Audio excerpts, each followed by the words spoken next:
Let's play! Whoa! Hello there, ladies and gentlemen. You all may call me Pharaoh, and welcome back to Let's Play Kingdom Hearts Melody of Memory. Last time we left off, we went through the rest of the Kingdom Hearts 2 world. I couldn't even remember where the hell I was at. So I completed this left side and converged up here, finished it off, and now, before we have a choice going between Birth by Sleep or Dream Drop Distance, we gotta do Recoded really quick. So this should be fun. Recoded was a game. Was also interesting to... Well, hold on a minute. First off, let's see here. So it's Wonder of Electron. Did not know that was the name of it. 55% or more. Rainbow, excellent. That's getting up there. Hit all the glide targets and break all the barrels and boxes on Proud. Okay. We'll see how we do. And like off screen, I did the rest of the missions I didn't do in my last video. And then did some songs and track selection for like the different difficulties. So you see there, I'm like level 95. So, holy crap, right? Anyway, let's also use one of these. Why the hell not? I have stuff to use. But yeah, Recoded. That was a game. Oh, hold on a minute. There we go. This is gonna be... I gotta break all the stuff on Proud. I'm gonna be worried. But I'm gonna try my best. Well, there was a full chain. And actually, I missed the glide target too, so oh my god. Why can't I do this correctly? Jeez. Yeah, but this game... I think it's easy to say that it was probably my least favorite from the whole entire series. I would say it served no purpose. And frankly, I'm trying to remember what real purpose it served besides, like, trying to decipher the journal, which I guess was important. But the game was just like blah, you know, like I really tried enjoying it for what it was, but like, did I even break that barrel? I don't know. Shoot. I guess we're gonna find out the end of all this. But yeah, like, nowadays, I think I was trying to say here, I hate saying like, oh, I don't like this game or whatever. I think it's better to say like, you know, it's probably not for me. And the reason I say that is because, frankly, just because you don't like a particular game doesn't mean that nobody does. I think every game out there has a fan in some degree. So I'm sure somebody out there really enjoyed Recoded. But for me, I mean, I'm glad I LP'd it, you know, got out of the way, tried getting the story out of it, but a lot of times it felt like more like a chore, unfortunately. But I did like how they tried doing different things. Like, I think the entirety of the Olympus Coliseum world was like an RPG, like a turn-based RPG, old school. But it did slog after a little while. Oh, wow. I didn't even get the damn rainbow one either. 53%. Well, I'm happy that I at least got the Proud difficulty mission out of the way. So I can come back to this one later and take care of it. But, yeah, maybe I'm giving too much crap about Recoded, but still. 60% or more aerial enemies, 80 total shadow enemies, and have 45% HP or more on standard or Proud. Okay. We'll switch over to standard. I should try these on Proud, but I feel if I switch the difficulty to Proud for the entirety of the LP, like remainder of it, I just feel like I wouldn't do great. Because I think you guys saw already, I do better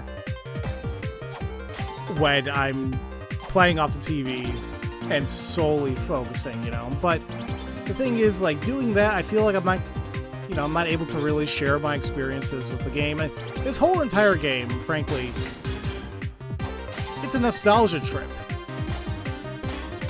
Now, of course, I'd like to know.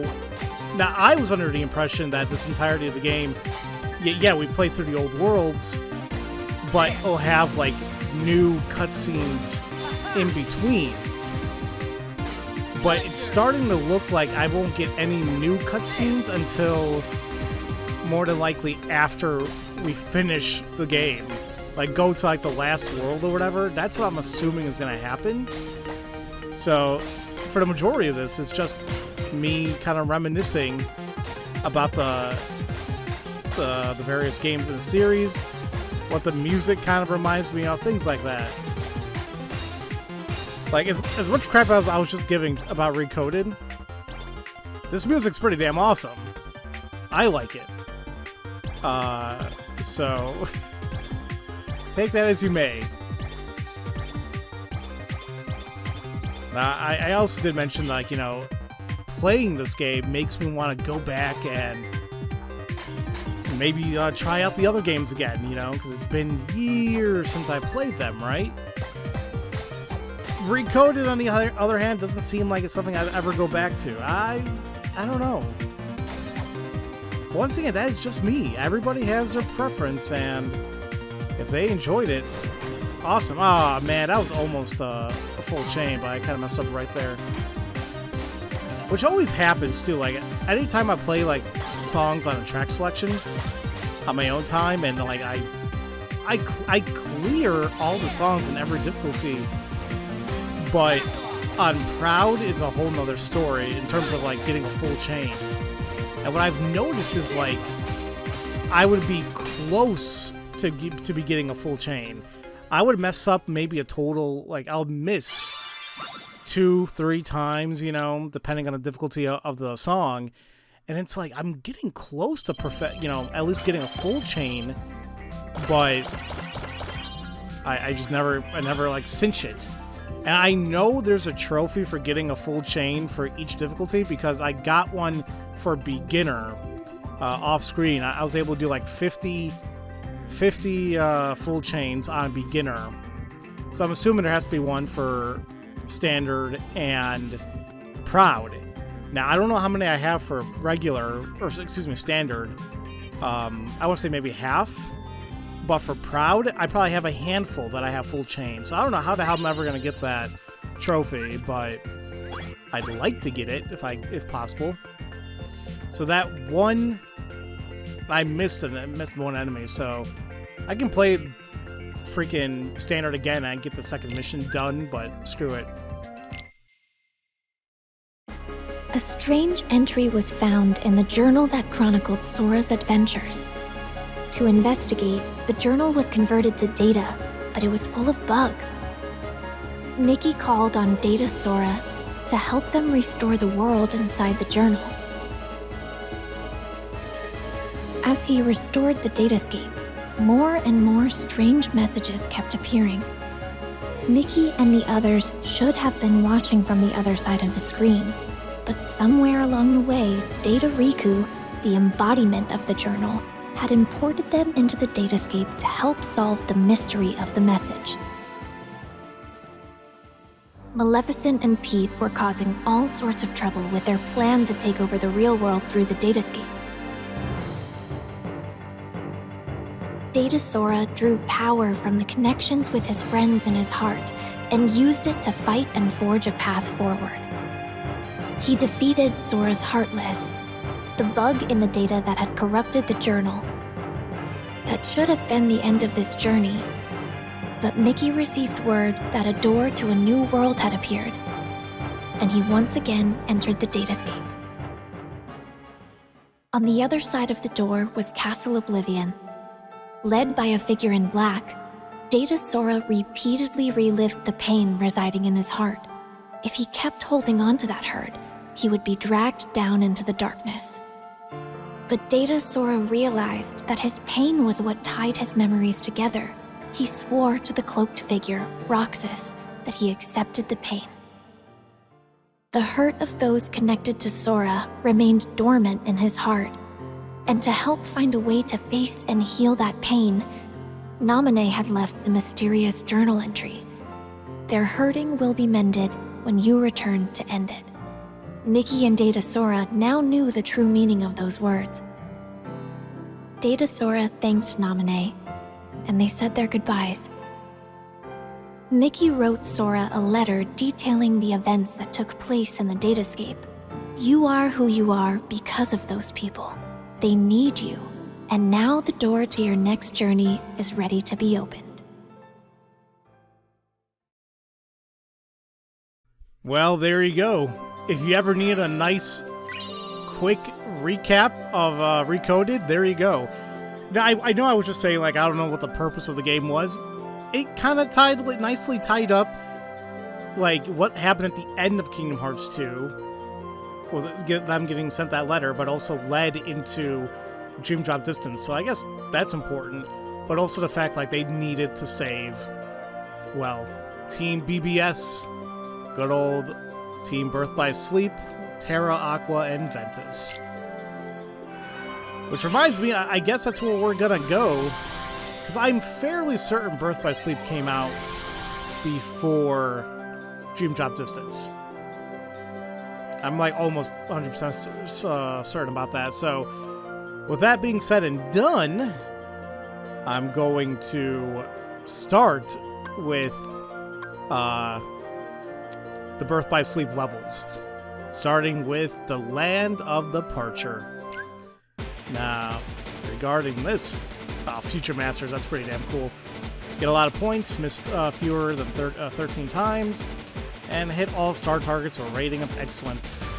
Does it matter what difficulty it is? Nope, it does not. So, freaking Birth by Sleep. Oh yeah, I should change the team after this. Birth by Sleep, a very, very important game in the series, and frankly, quite good. The only gripe I had with it was like you basically had to repeat the game essentially 3 times, like the same worlds you've been to, but now with Terra, Aqua, and Ventus's point of view, basically, which isn't bad. I mean, a lot of games end up doing that, but for whatever reason, maybe just to me, sometimes it did feel like a drag doing so. I don't know. What made it better, though, is, frankly, the story. Like, the story, in my opinion, was amazing. Like, you learn so much about what's going on. The origins are everything. So, yeah, as I said, very important game in the series. And it begs the question, like, with so many games being remade, I'm not talking about like a remaster, like straight up remade from the ground up, it makes me wonder if they would ever do the same for Kingdom Hearts. Something tells me they probably won't. Then again, I've always been surprised in the gaming community. Sometimes, like, a game you haven't even heard of before will get a remake. Like, for example, the recent release of what the hell's it called? Hold on, I'm trying to remember the name. It's for the Switch. Damn it!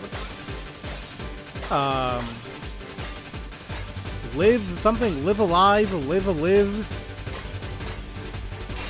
something like that.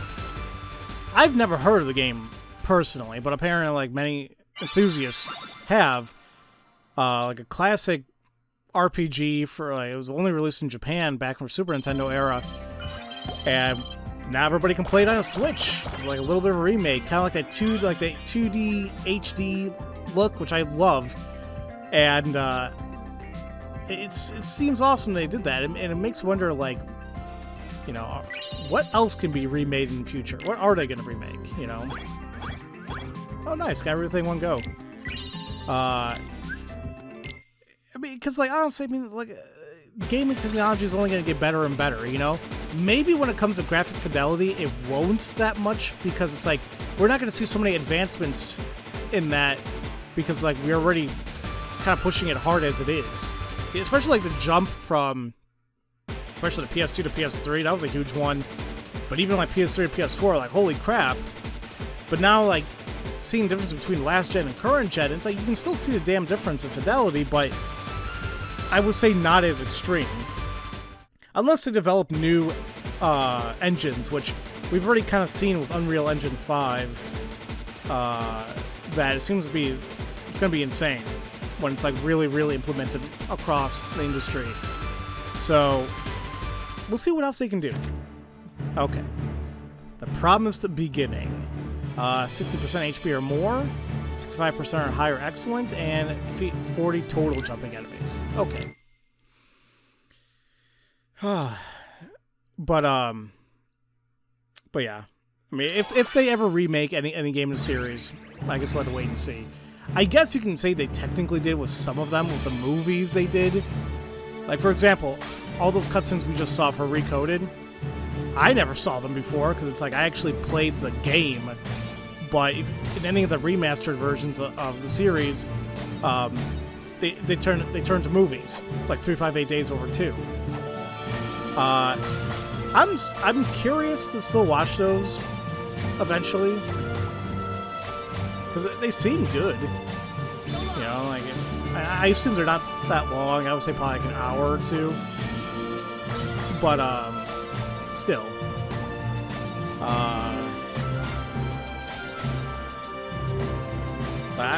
does it even count as a remake? I guess it, in a sense, but you're not playing it, so I don't know.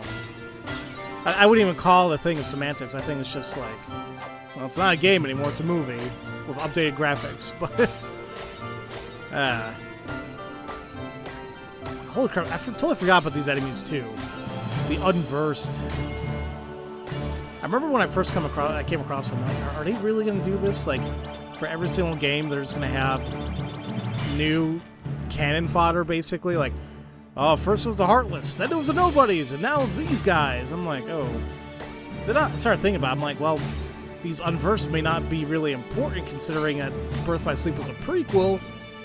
And it's like, well, these guys were not in the other games in the future, like, chronologically. So I'm like, yeah, these guys suck or something. And now that I think about it, I kind of forgot the idea of the Unversed. I want to say it had to do something with, oh my god, what was his name? Oh my god, I forgot the dude, like, one of the antagonists' name in Birth by Sleep. Like, I don't want to spoil it. I mean, the game will eventually, but I'm not going to do it right now, but the guy wearing the helmet. Oh my god, what the hell was his damn name? But I think it was kind of tied to him, and I just can't remember exactly why or how, and it's going to bother me that I can't remember, but it is what it is. So, wow, there's only 14 jumping enemies in that time. I mean, I did miss something, but still. Okay, not too bad. Oh, freaking Monsters, Inc. world, that was something. Master Ericus's 3 apprentices affirmed their bonds of friendship as they prepared for the Mark of Mastery exam.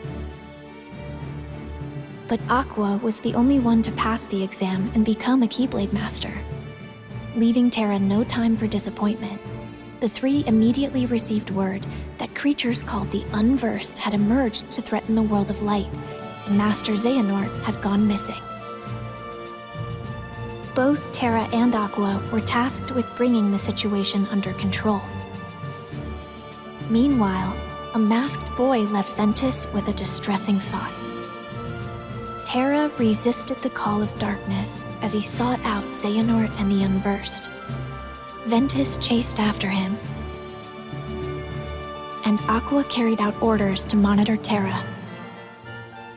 Everything was going perfectly according to Master Xehanort's plan.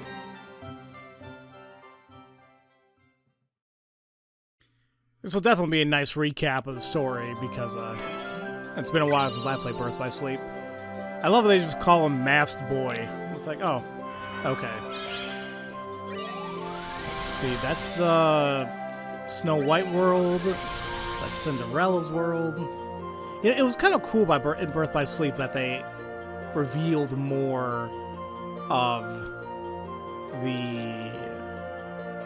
these worlds, like old classic worlds, like Snow White, Cinderella. I want to say Sleeping Beauty. Well, Sleeping Beauty was ever really no. Sleeping Beauty's world was never shown before. Maleficent obviously was, but so I think that's what Birth by Sleep did pretty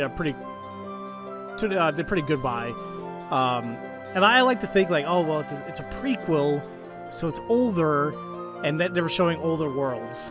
I know that's not the case, but I like to think of it sometimes. The Dwarf Woodlands, the Secret Whispers, 60% HP or more, miss 12 or fewer times. Defeat all multi-attack enemies on standard or proud, it seems. Okay. Now, as much as I enjoyed... I'm still using Mickey. Screw it. As much as I enjoyed Birth by Sleep, some of the worlds... I don't know how I want to put it. I hate saying they felt similar, but I don't know why they still kind of did for me. Like, literally, like this one, the Sleeping Beauty one, even Cinderella, I don't know why... I was going to say they have, like, the same aesthetic, but I don't know if that's the right way to put it. I just don't know why they, I guess I should say they didn't feel as memorable to me compared to the other games, the other worlds in the other series, or other games in the series.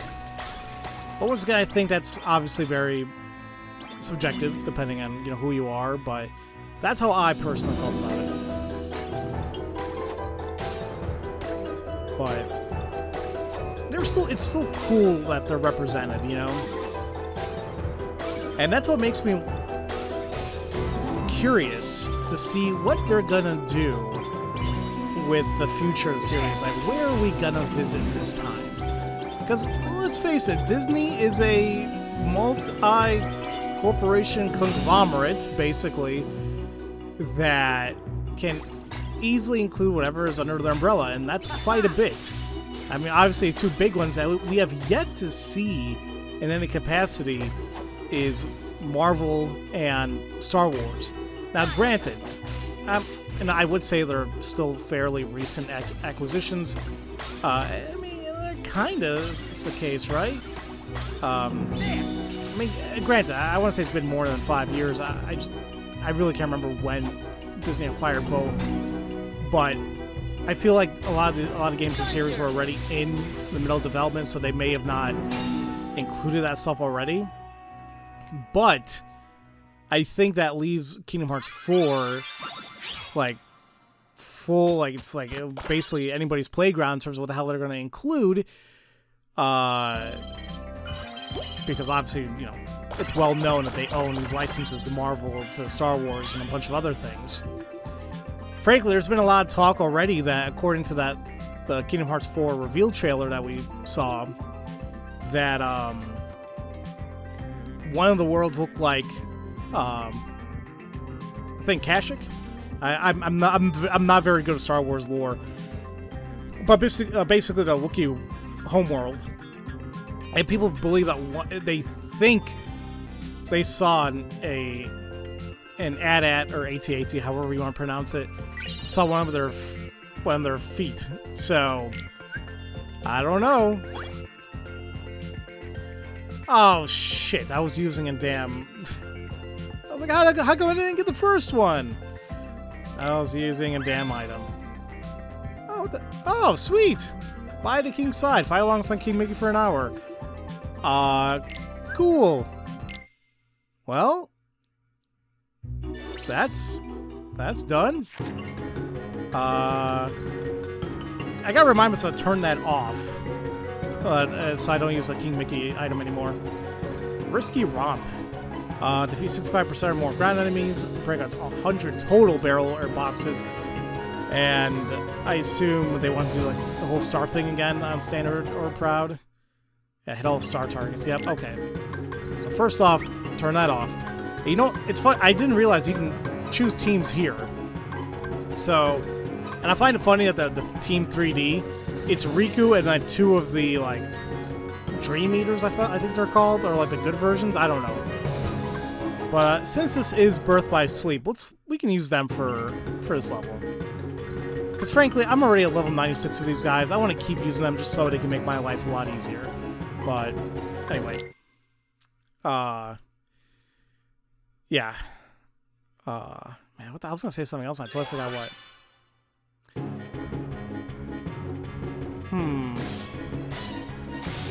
I was gonna say I'm a little bit surprised they put Aqua in front, but frankly that makes sense. She is the Keyblade Master out of these friends.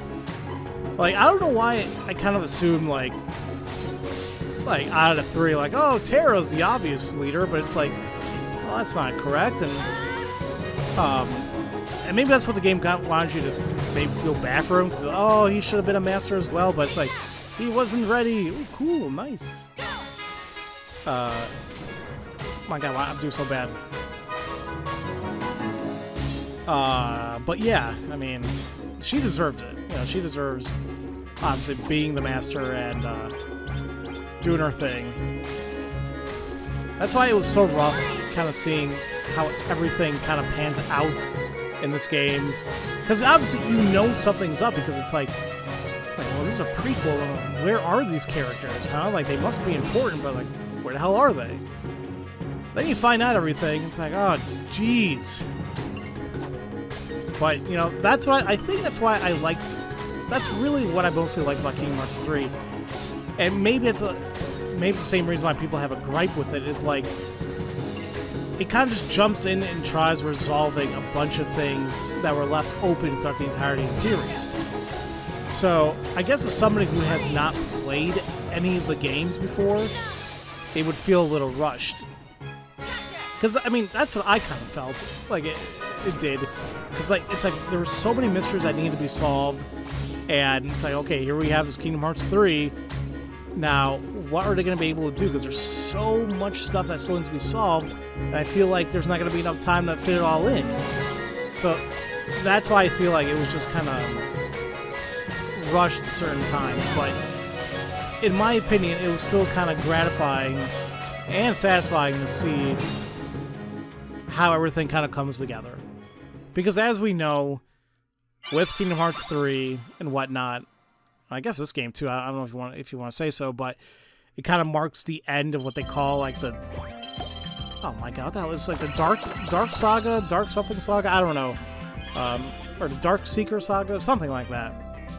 So, like, everything kind of wrapped up nicely. So now it's like, what the hell's Kingdom Hearts 4 gonna start? Or did they already mention what the hell they're gonna do? I don't know. There was like 12 boxes in that world. And, oh wow, okay. So we're gonna be playing that one quite a bit. So yeah. That's why I enjoyed Kingdom Hearts 3 for what it was. Could have been better, absolutely. But I'm still gonna be a sucker for it, no matter what. Alright, what do I want to do? I guess we can just go ahead and do these levels as well, before starting off the other one. Where do I want to go to first, though? I don't know. Oh, Neverland wasn't here, that's right.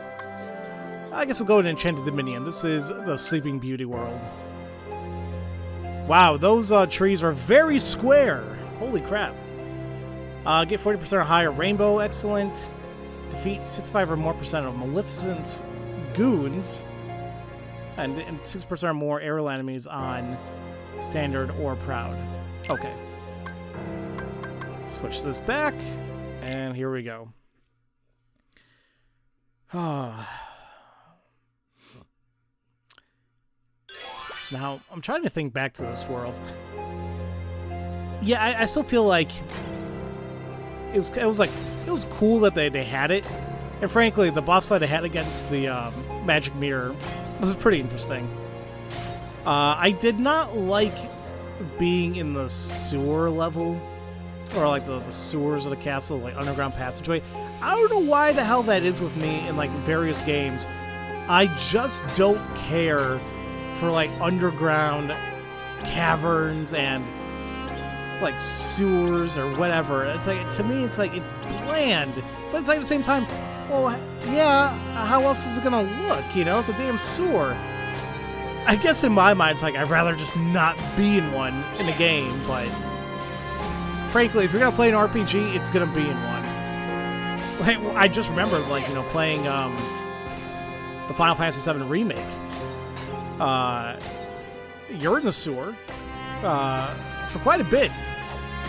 And I remember, like, especially that one chapter where you're chasing after that stupid sewer rat because he, like, stole the key or something to the door. Like, it just got annoying because it's like, damn it all, just get back here. You know I'm gonna destroy you. Let me just get out of this place. And as beautiful as that game looked, I still did not really like going through that level. But once again, I think it's all subjective. It's like people saying, like, if they like or hate going through an ice world or an underwater world. And I think as I'm getting older, I don't mind ice worlds as much. And same thing with water worlds or underwater levels. I think it just depends on how they're designed. Like, some can be an absolute pain to go through. Others can actually be beautiful to look at and, like, be interesting. There was an RPG I played not too long ago. I thought it did it pretty well. What the hell was it, though? For whatever reason, I want to keep saying Dragon Quest XI, but I don't think they had Underwater World, did they? Maybe Ni no Kuni? They had this interesting water world thing. It wasn't terrible. And, like, the aesthetics of the game is pretty nice, so I didn't mind. Oh, it's funny. I kind of feel like playing Dragon Quest now. Or playing the other... Because I've never played any of the other Dragon Quest games. Or, I shouldn't say I never played them. I never got far in any of them. I only played like a handful of them, but Dragon Quest XI was the only one like I played fully and like understood everything and just loved it as an adult. I actually own one of the Dragon Warrior games, because back then he used to call it Dragon Warrior here in the States. I want to say like, whatever I think it's 3 or 4 that I own on the NES. And I remember as a kid I tried playing it. I never understood it. You know, because I was dumb. But still, hold on real quick. 70, a lot of points, hit all star targets, defeat all multi-attack enemies. It seems like it's going to be on Proud only. Let me just go ahead and start this up as I talk here. But going through Dragon Quest XI made me think about going and see if I can find the other games in the series and play them. But, yeah, I think I'd like to say maybe one day I can try doing that. Like, definitely, those are one of those games where it has to be at my own time, because if you guys never played Dragon Quest, at, like, 11, it was a stupidly long game. And apparently, it's just a common thing in nearly all the games. More so, I guess, the more modern ones. But, like, even the classical ones can, like, take a while to beat. But Dragon Quest XI, I want to say I put in at least 100 hours, if not even more. So, if the older games are like that too, I don't know if I want to invest that type of time right now in my life playing games like that, you know? Now, that being said, I'm excited for whatever the hell they give off more information regarding freaking Dragon Quest 12. Because I know that, like, they teased it a little over a year ago? Or is it coming up to a year? I don't remember. But, I'm excited for it. Now, I think some people are a little apprehensive, though, because it seems, according to some comments that maybe I think the developer mentioned, that it's going to be a little bit different. Now, I don't know if that means like they're going to take away the classic turn-based gameplay. Because, like, frankly, a lot of games that started off as turn-based, they're no longer turn-based. Case in point, Final Fantasy. You know, that used to be the king of turn-based RPGs. You know, the last one that was, like, straight-up turn-based, I think, was Final Fantasy X. And then, you know, starting with, like, frankly, 11, but if you want to talk about, like, you know, single-player adventures, it all kind of started shifting a little bit. 12 being kind of like, seemed like kind of MMO controls. 13... like, I don't know if you want to call it turn-based, but the whole paradigm shift thing to whatnot and staggering. And then 15 just being an action RPG. Then look at Final Fantasy VII Remake, completely action RPG. That had some turn-based features, you still liked it, but what I'm trying to get at here is, like, it moved away from its turn-based roots. However, Dragon Quest always remained turn-based. People are worried that with a new one, they may go away of the turn-based model. But I guess we're gonna have to wait and see. Oh yeah, that's beautiful. Okay. I actually think I did pretty well on that one on Proud while I was talking, recording, so that was pretty cool. Oh, we're actually straight up done with that world. Okay. You know, let's go to Disney Town. This place, I remember, just... it had kind of a feel-good vibe to it. I don't know what it was about it. Ah, the freaking Mickey Mouse March. Alright, so I hit all the star targets, I assume it's excellent. To hit all the simultaneous targets and defeat all jumping enemies. Okay.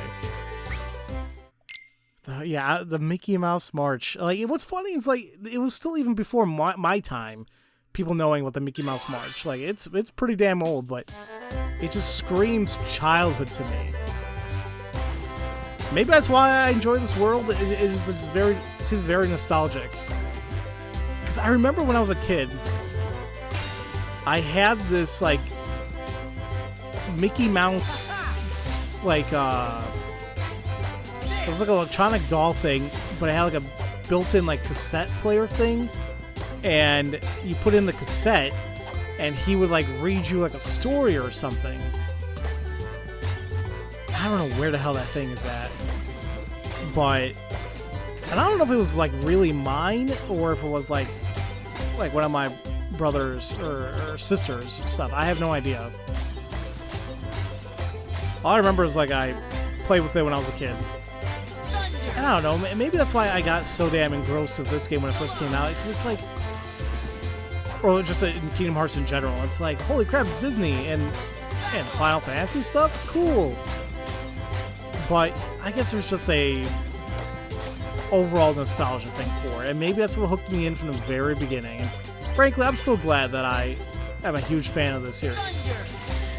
Regardless of what people have to say, like, it's always going to have a special place in my heart. Because like I said before, like, the series has been going on for at least 20 years. I'm sure it's like a little bit longer than that now.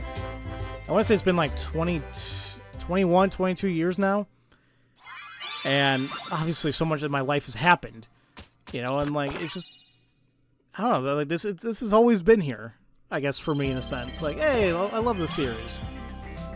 I don't know how I'm going with this, but still. Oh, you gotta be shitting me. Damn. Well, I got all the star target things, that's fine, but I completely missed defeating all the jumping enemies on standard, too. I can't believe I missed on standard. Ugh. Well. Oh, well.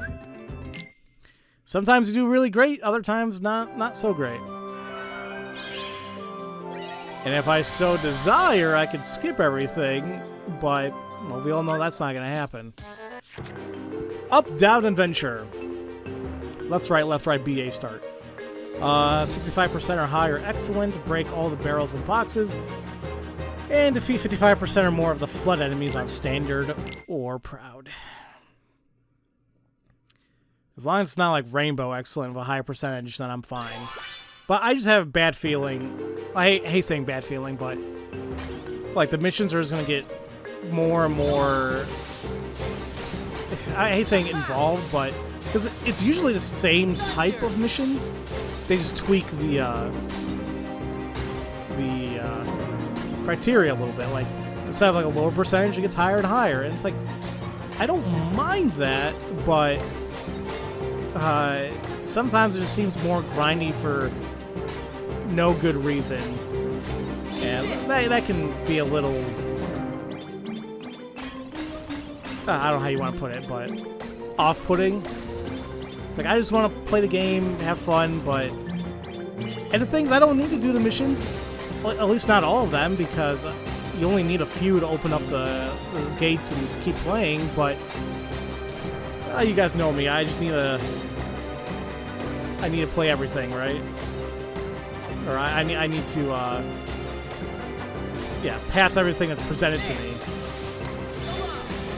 I don't know why the hell that is. It's kind of like when I played, which Assassin's Creed was it? It was like 2 years back. I played Origins, finally, because I was always interested in playing it because, you know, Egypt. And also because like it was a straight up different game. Like it kind of changed up the formula a little bit, and you know, it seemed like people really enjoyed it at first. Now it seems like a little grindy, but like I enjoyed everything that game had to offer, and I basically 100%ed it. Like, and you guys know how bloated those games can be, especially the newer ones. Like, so I did everything in Origins, and I don't know how long that took me.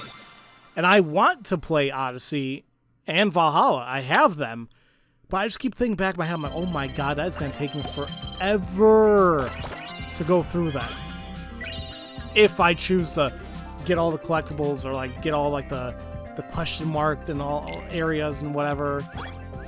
But still. Oh, nice. Got everything there. But, yeah. You know, maybe eventually, I'll, get around to it, but not anytime soon. Alright. Let's go to Neverland for the third time, if I'm not mistaken. Daydream upon Neverland. Get 65% or higher. Excellent. Defeat all the multi-attack enemies. And we got to score 7,300,000, huh? I'm proud. That's not too bad. It kind of sucks that none of these are kind of like, I get an experience boost, but none of them are like point boosts. But I think it would be nice to have, but I think I usually get around there. Or like maybe at least 7.5 usually when I play I'm Proud. Obviously depends on the songs and stuff, but... And I may be trying to focus to get excellent ratings to drive up my score a little bit.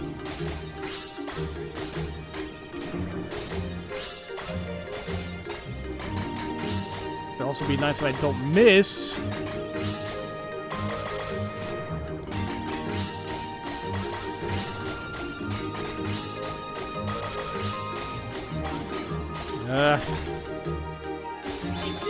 It's getting, like, the beat's a little weird for me to nail down.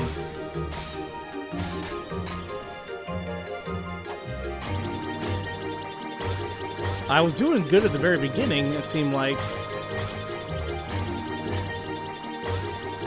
Okay, as long as I keep that up, it's good. Awesome. And I think by having a partner, I think it actually helps, or I should say a guest character. I think that you actually get more points with that by hitting those friend orbs.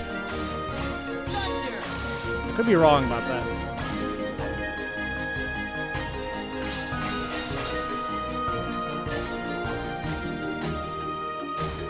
I'm actually scared to take a look at the score. I highly doubt I'm there yet, but I think I'm getting there.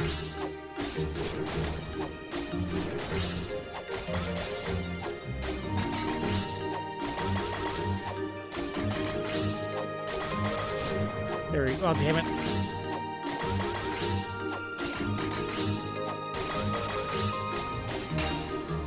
Okay, yeah, I did make it. I still felt like I was getting, like, barely, but I did make it there. Like, I try paying attention to the beat of the song, and I'm trying to match my button presses to it. Obviously, it's a little bit difficult to nail down. Well, I say obviously, but just obviously depending on your skill. At least I got what I needed. Now, did I do everything else? Oh, perfect. Okay, I did. So that's a little bit gratifying as well, being able to do everything in one go on the hardest difficulty. Okay, Neverland Chorizo. Not Chorizo. I might be a little hungry. Defeat 60% or more. Ground enemies hit all the star targets with excellent, I assume. And score that many points, I think, with either or. Yes, either or. So... Chorizo. Yeah, I just bought some, actually. Dear God. Like, this is gonna be me ranting about adulting, but I recently have obviously go grocery shopping because, you know, life and we need food, right? What's going on? Like, and this has been like this all year, but grocery prices are just insane. Like, I don't think it matters where the hell you go, but these prices just won't quit. Like, things that used to be, like, regularly on sale or just known to be a good price, that's gone. Big things like chicken, getting, like, chicken breasts, chicken thighs, whatever. You know, you can usually get that on sale for, like, $1.99, maybe a little bit more depending on quality, whatever, but... Like, I usually would find it on sale for $1.99. That was always, like, a known thing. That's long gone, apparently. Or, like, getting something like eggs. Once again, I'm not talking about the organic stuff, because, of course, I know that stuff is, like, insanely always expensive. I'm talking about, like, the no-frills, whatever groceries, you know. That's what I'm aiming at here. Like, even something like milk. You know, like, regular... whole milk, 2% milk, whatever. Not the like super fancy organic ones. You can usually find it for like two something, maybe even on sale for like $1.90 something. Who knows? Yeah, no, it's regularly like $3, $4 something. You know, reaching up to the $4s, which is like, damn it all. You know, whatever. What can you do? What pissed me off was I went to pick up some eggs, and you know, eggs are pretty damn cheap. You know, the ones I get anyway, I usually get them for like, sometimes it's like less than $1, and not this time around. Like, I obviously with the pricing going up, like it's definitely been way more than $1. You know, like sometimes it can be like a little over $2. I'm like, whatever. Last time I went, it was literally more than $3 for a basic dozen eggs. Nothing like organic, nothing like super fancy, nothing more than 12, not like the 16 pack or like a 20 something pack. No, a regular 12, you know, pack, dozen eggs for 3 something. I'm like, I don't need eggs. And I know it sounds like, oh, you know, stop being stingy, whatever. I mean, I'm glad, I mean, I can afford it. You know, it's just like, I'm not only feeding myself. You know, I have other people I'm supporting and things like that. And I gotta watch out for all my finances. And like, I try to find sales and things like that, just, you know, to make things a little bit easy and so I can save, you know. It just doesn't seem like it's letting up. And God knows if it's gonna get any easier. Me ranting apparently got me all the missions, so yay. But, yeah, no, it's just been... It's been... interesting, to say the least, how this is all... How it's all been... happening lately, and it's like... Whew. Yeah, you know, what can you do? You know, you can only do your best, and that's that. But anyway, man, there's a lot of things I need to clear off screen. Maybe not too bad. What, there's like 4 worlds. So okay, whatever. You know what? I know I have like 10 minutes left. I know I can probably do 2 of these. I can do the Castle of Dreams right now, but frankly, I think I'll go ahead and just call it an episode here. And in the next episode, we will finish off the Birth by Sleep worlds. And, yeah, just finish it off. And then I guess after that, we will get to the Dream Drop Distance world. You know what I find funny? This gate needs a total of 165 stars. And, well, I'm sitting at 229 right now. To say the least, I may have like overdone it a little bit. You know, says something, but it's easy enough to do, you know. So that's why, you know, here we are. Anyway, so as usual, thank you all so much for watching, and I will see you all next time for Let's Play Kingdom Hearts Melody of Memory. Love you all so much, and don't forget to spread that love around. Have a great day.